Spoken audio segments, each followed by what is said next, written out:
Po natin tungkol sa high blood sugar. Tumataas ang blood sugar. Actually, diabetes po to. Pero pag-uusapan natin yung senyales na mataas ang blood sugar pag umaga.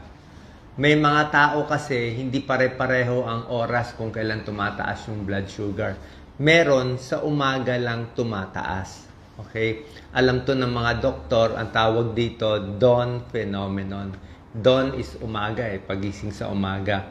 So, bakit may mga tao sa umaga lang tumataas yung blood sugar, mataas na mataas, tapos sa tanghali sa gabi hindi na masyado mataas? Merong mga hormonal changes sa katawan natin. Ang nangyayari kasi sa gabi lumalabas yung blood sugar dito sa atay natin para ready na sa umaga. O parang yun ang dawn phenomenon na tumataas yung blood sugar natin sa umaga para ready na magtrabaho, mga gagawin sa umaga. Kaya lang, pag biglang tumaas nga itong blood sugar sa umaga, merong mga senyales. Okay? Hindi naman 100% itong mga signs, pero maganda, aware tayo kung may lahi tayo ng diabetes, o medyo may edad na, edad 40, 50, 60, posible na magka-diabetes. Ito yung mga senyales sa umaga. Unang-una, pagising nyo, parang nasusuka. Okay, nausea. Parang nasusuka o sumusuka sa umaga. I-check ang blood sugar. Pagising sa umaga, mahina ang pakiramdam. Very weak. Parang lupaypay, sobrang pagod. Pagising sa umaga, sobrang uhaw. Uhaw na uhaw. Ibig sabihin, dehydrated ka. Pwedeng dehydrated ka lang o pwedeng mataas ang blood sugar. Pagising sa umaga, malabo ang paningin, blurred vision. Pagising sa umaga, disoriented. Parang hilo-hilo ka, hindi mo alam na saan ka. Or pagising sa umaga, parang matutumba, parang faint, parang matutumba pakiramdam mo. So ito yung mga possible signs na tumataas yung blood sugar sa umaga. Nausea, vomiting, weakness, thirst, blurred vision, disorientation, faintness. Tulad na sinabi ko, may mga tao sa umaga tumataas. So para malaman mo, i-check mo yung blood sugar mo sa umaga kahit hindi pa kumakain na. So pagising lang sa umaga, mataas na siya. Tapos sa gabi, check mo rin. Pero baka kayo sa gabi hindi mataas may kanya-kanyang mga pasyente. May pasyente sa gabi mataas, iba sa umaga mataas. So kung meron kayo nitong dawn phenomenon na sa umaga tumataas ang blood sugar, ito yung possible senyales na sinabi ko nga. Nasusuka, nangihina, lumalabo paningin at uhaw na uhaw. Ngayon, bibigay ko na diretso yung mga tips, diba? Home remedy sa diabetes, pati rin dito sa mga tumataas ang blood sugar sa umaga. Ano gagawin natin para hindi makontrol yung sugar sa umaga? Medyo ibang strategy kailangan dito Hindi siya basta-basta. Alam naman natin, pag hindi na-control ang blood sugar, diba? Mas maganda kasi controlled 24 oras Pag hindi mo makontrol, laging mataas ang blood sugar, laging lampas 120, 140, lalo na lampas 180 milligrams per DL ang sugar, pwede ito magkaroon ng komplikasyon.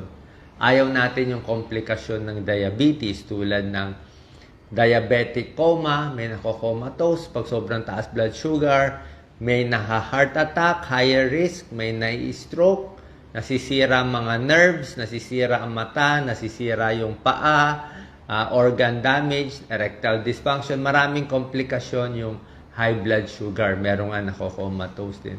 So, ano gagawin natin? Ganito mga strategy Strategy number 1, yung kain sa gabi, aayusin natin. Okay? Baka yung kain mo masyado marami sa gabi. O baka kumain ka sa gabi na gabing-gabi na. Diba? Baka ang dami mo kinain sa gabi, nag-midnight snack ka pa, 10 p.m. ka kumakain, pwedeng tumaas ang blood sugar mo sa umaga. Diba? So, ang gagawin mo, yung kain mo sa gabi, medyo aagahan mo. 'Diba? Kung pwede nga 6 p.m., 7 p.m., mas maaga ang kain para hindi mag-ipon yung mga sugar na kinain mo sa gabi. Tapos, yung dinner mo a little earlier, pwedeng mas konti din yung kakainin mo sa gabi. Tulad na sinabi natin, breakfast, 'di ba? Eat breakfast like a king, 'di ba? Maraming kakainin mo. Sa tanghali, like a prince, marami ring kakainin mo. Dinner, like a pauper, parang pobre daw pag kumain sa gabi. So sa gabi, dapat mas konti kasi matutulog ka na eh. Baka ito dahilan kaya tumataas blood sugar mo sa umaga. Tapos, another strategy, pagkakain mo sa gabi, let's say na parami kain mo sa gabi, 6, 7 p.m., pwede ka mag-light exercise. Pwede maglakad-lakad. Kasi bawat galaw mo, nakakababa ng blood sugar. Hindi ko naman sinabi mag-jogging. Hindi, maglakad ka ng 15 minutes. Maglakad ka ng 20 minutes. Diba? Galaw-galaw pagkakain para yung kinain mo matunaw at mabawasan konti yung blood sugar. Ayan na. Early dinner, mas konti ang dinner, mag-exercise konti, tapos kumain. Tapos isa rin sa gabi, pwede bawasan mo yung kanin. Bawasan yung carbohydrates, baka puro kanin, puro spaghetti, puro noodles sa gabi. Sa gabi, hindi ka pwede mag-only rice sa gabi. Sa gabi, medyo controlled yung rice mo. Okay? Tapos, pagdating sa pag-inom ng gamot, kung kayo ay type 2 diabetes, may tableta kayo iniinom, itanong nyo sa doktor nyo, baka yung gamot nyo sa gabi, kailangan medyo mas gabi ba? Kung 7 p.m. kain mo, di 7 p.m. na rin inom mo sa gabi. Baka napapaaga inom ng gamot kaya pagising sa umaga, mataas ang blood sugar. Dapat tama yung dosis mo ng gamot, bawas carbohydrate sa gabi, more exercise, lakad-lakad sa gabi, at yung meals mo, pagkain mo, regular pa rin. Kasi ayaw mo nga tumaas yung blood sugar sa umaga. Sa ordinaryong tao at sa normal na tao, meron din ganitong fenomeno na tumataas dapat yung sugar sa umaga. Kaya lang sa normal na tao, ang ginagawa ng katawan pag tumaas yung blood sugar sa umaga galing sa liver natin, maglalabas ng insulin yung katawan natin. So paglabas ng insulin, makokontrol agad yung blood sugar, bababa ng kusa sa umaga. Pero sa may diabetes, type 2 diabetes, type 1 diabetes, halos wala silang insulin o kulang ang insulin nila. Kaya pag tumaas ang sugar nila sa umaga, walang mailabas na insulin yung pancreas nila. Kaya nga may diabetes, may sira yung pancreas, hindi makagawa ng insulin. Kaya tumataas ang blood sugar.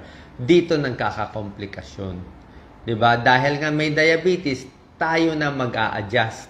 Ikaw na mag-a-adjust yung bawas kanin sa gabi mas bawas, lalo na kung blood sugar mo sa umaga mataas. So, i-check mo, maaga ba mataas blood sugar mo o sa gabi mataas ang blood sugar mo. Pag kayo ay type 1 diabetes, ang type 1 diabetes, ito yung diabetes nung bata ka pa. Okay? Ito yung naka-insulin, yung talagang totally wala kang insulin na ginagawa. So, kailangan, hindi tableta ang gamutan ng mga type 1 diabetes, naka-injection sila.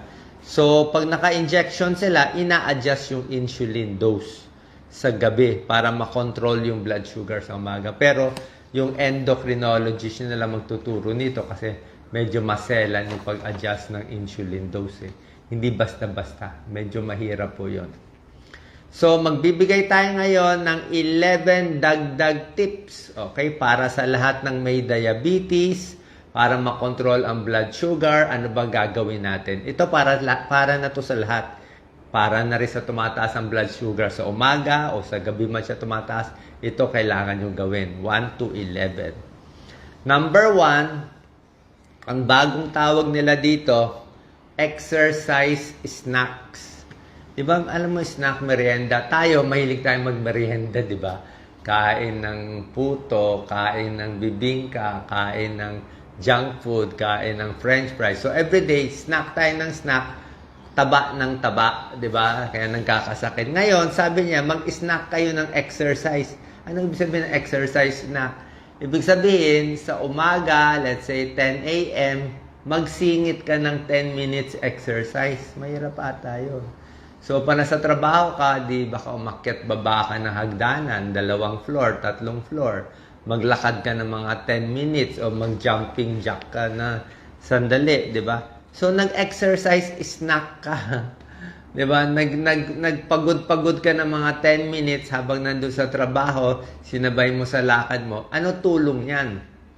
So, may exercise, snack ka na konting exercise sa umaga, sa after mga 2 p.m. sa gabi, tapos meron ka pang regular exercise mo, yung pa konti-konting exercise, nakakababa ng blood sugar. Nakakababa ng blood sugar, nakakakontrol ng diabetes, at sa pag-aaral, itong regular exercise, kahit pa konti-konti, hindi na pagkain ng ini-snack ngayon, exercise na, gumaganda ang insulin sensitivity ng mga cellula natin, yung mga organs natin. So, ibig sabihin, yung mga organs natin, kahit konti lang insulin mo, mas bababa na yung blood sugar. So, exercise, pa konti-konti, huwag na ipunin sa gabi. Kasi kung buong araw ka lang nakaupo sa office, hindi rin maganda. Number 2, out of 11 na tips for diabetes, at para makaiwas sa diabetes, bawas talaga sa carbohydrates, di ba? Bawas sa kanin. Kanin talaga kalaban natin dito eh. Kanin, tinapay, pandesal. Hindi ko naman sinabi hindi kumain, pero yung tama lang. Mas damihan mo na lang yung gulay. Okay? Pagdating sa gulay, tulad nga sinabi ko, may mga gulay na starchy. Starchy is parang kanin din siya. Tulad ng corn, tulad ng patatas. Okay? Hindi ko sinabi wag kumain ng corn at patatas. May nag-comment dati, Doc, sabi mo wag kumain ng corn. Wala ko sinabi hindi wag kumain ng corn. Masarap kumain ng corn. Ang corn nga, mais. Mas healthy pa nga ang mais kaysa sa kanin. Mas maraming vitamina ang mais kaysa sa kanin. Madilaw siya. Ang ganda. Diba? Ang sinasabi ko lang, pag kumain ka ng 2 corn o kumain ka ng patatas na napakarami, nakakataba, pwedeng tumaas blood sugar mo. Lahat ng bagay, pag sobra, masama. Sobrahan mo kanin, masama. Tinapay, masama. Pandesal, masama. Corn, sobrahan mo. At patatas, sobrahan mo. Pwede rin tumaas ang blood sugar. Pero kung sapat lang yung dami ng corn mo, hindi ka huwag ka nang order ng kanin. Yung mais na ang kanin mo, di maganda. Huwag ka na kumain ng kanin, patatas na mismo, mashed potato na mismo yung kanin mo. So, pwede siyang kapalit. Pero itong mga starchy vegetables, kasi nga starchy siya, medyo mas tumataas ang blood sugar. Yan, kasama mga squash, di ba? Kasi starch eh. Ang gusto mong gulay, yung mga green leafy, yung mga kangkong. Yan ang gusto mo. Pechay, yan ang mga gusto mo talagang hindi siya ma-starch. Number 3, dadamihan mo yung fiber intake. Tulad na sinabi ko, green leafy vegetables, mataas sa fiber, oatmeal, mataas din sa fiber. Number 3 tips, more fiber, mas maganda sa blood sugar. Mas mabagal absorption, maganda pa pagdumi mo. Number 4, may tulong sa blood sugar, uminom ng maraming tubig. May pag-aaral, simple lang tubig, Tubig, di ba, lagi ko sinasabi, 8 to 10 glasses of water, 8 to 12 glasses. Merong mga pag-aaral, mas marami iniinom ng tubig, mas hindi nagkaka-diabetes. Nababawasan ng diabetes risk. Kasi mas maganda ang tubig kaysa mag-inom ka ng matatamis. Yun talaga bawal. Soft drinks, iced tea, sweet drinks, di ba? Kahit mga juice na may matatamis na added sugar, yun ang talaga nakakataas ng blood sugar. Number 5, ito mahirap nyo gawin, na dapat natin gawin. Portion control. Alam niyo ba ano portion control? Yung dami ng kinakain mo, i-control mo. Yun ang mahirap, di ba? Pag kumain kayo sa bahay, di ba? Kunyari, may naglibre sa'yo. O nakita mo yung pagkain, iniisip mo, uubusin ko lahat to. Pero dapat isipin mo yung pagkain, pampabuhay lang yan eh. Kung hindi mo naman kailangan kainin, ba't mo kakainin? Porke libre, ubusin na natin. So, portion control. Kung ano lang kailangan ng katawan mo, yun lang. Kung 1 cup rice, 1 piece, 2 piece chicken, yun na yun. Huwag nang i-unli ng i-unli. Diba? Kasi pag wala tayong portion control, like yung problema, lalo na sa mga nanay, dukot ng dukot, ang konti nga ng kanin nilagay, dukot na naman, pangalawa, pangatlo, pang-apat, walang katapusan. Kaya ilagay mo na sa plato mo, maliit na plato, lagay mo na lahat ng kakainin mo, yun na yun. Wala nang dagdag, wala nang added na tingi-tingi. Number 6, kumain ng pagkaing low glycemic index. Okay? Anong mga low glycemic index? Tulad na sinabi ko, sa gulay, ito yung mga green leafy vegetables, oatmeal. Sa prutas, konti lang ang low glycemic index sa prutas eh. Apple, mansanas, suha, strawberry. Apple, mansanas, suha, strawberry. Saging pwede rin pero medium glycemic index. Wag lang overripe. So sa prutas, wag overripe yung sobrang tamis. Yung mga mataas sa sugar, yung mga pakwan, pinya, matataas lahat yan. Grapes, mangga, matataas lahat. Ito lang, mansanas, strawberry, suha. Number 7, para bumaba blood sugar, bawasan ang stress level. Oo, mas stress ka, tataas ang blood sugar. Mas stress tayo, tumataas yung stress hormone, yung cortisol, tataas, yung glucagon, tataas. At pag dumami cortisol, glucagon mo sa katawan, tumataas ang sugar. Kasi stress eh, kala ng katawan mo may kalaban ka eh. Kaya naglalabas siya ng blood sugar. So, less stress, mas kalmado, mas mababa blood sugar. Number 8, sapat na tulog. Okay? Sapat na tulog. Pag kompleto ang tulog mo, mas maganda ang blood sugar, mas mababa. Okay? At saka mas konti makakain mo. Paano matagal kang tulog eh? 'Di ba? Pero kung gising ka ng madaling araw, gugutumin ka. O pag night duty ka, gugutumin ka. Pag puyat ka, gugutumin ka. Pero pag natulog ka ng mahaba, ay hindi ka kumain. Pag gising mo, di konti lang kainin mo. Huwag ka bumawi. More sleep, lower blood sugar. Number 9 out of 11. Number 9, yung mga high magnesium foods. May tulong daw mga high magnesium foods para sa diabetes. Green leafy vegetables, mataas ang magnesium. Tuna, mga isda. Saging, avocado, beans, monggo. Pwede rin, high magnesium foods. So, monggo, tuna, green leafy vegetables, banana, avocados. Number 10, may konting pag-aaral sa suka. Okay, pwedeng sukang puti, pero yung pag-aaral kasi apple cider vinegar eh. May konting pag-aaral yan. Na pag suka ang gagamitin mo, ako kasi sukang puti lang yan ang gamit ko. Pag suka ang gagamitin mo, 2 kutsaritang, ito sa pag-aaral hindi ko naman sinabi gawin nyo or hindi. Sinasabi ko lang, ayon sa ilang pag-aaral, medyo malaki-laki na rin yung study eh.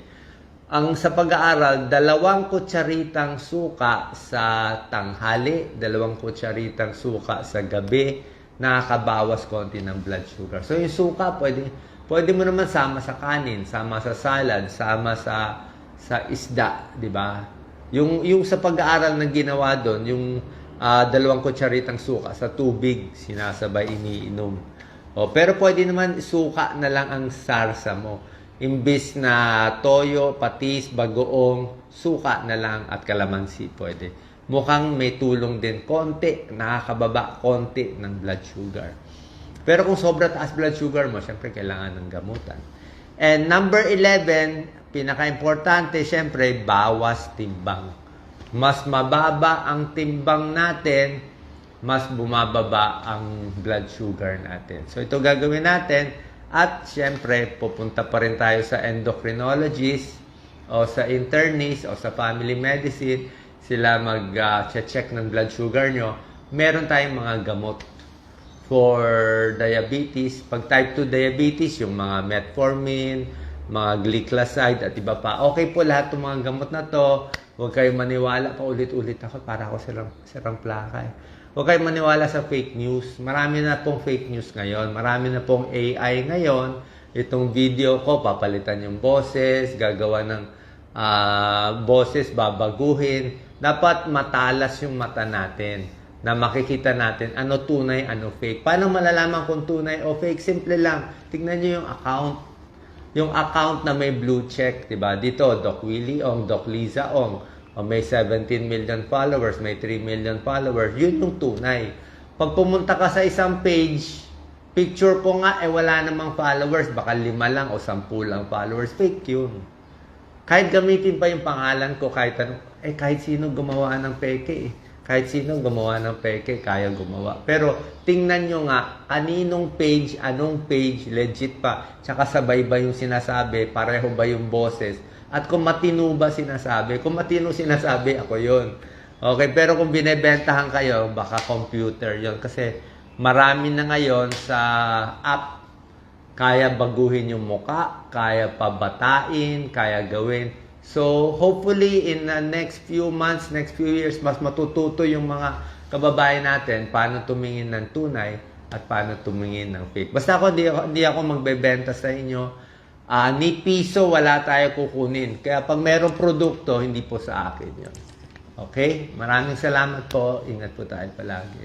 God bless. Okay, thank you po. May mga questions.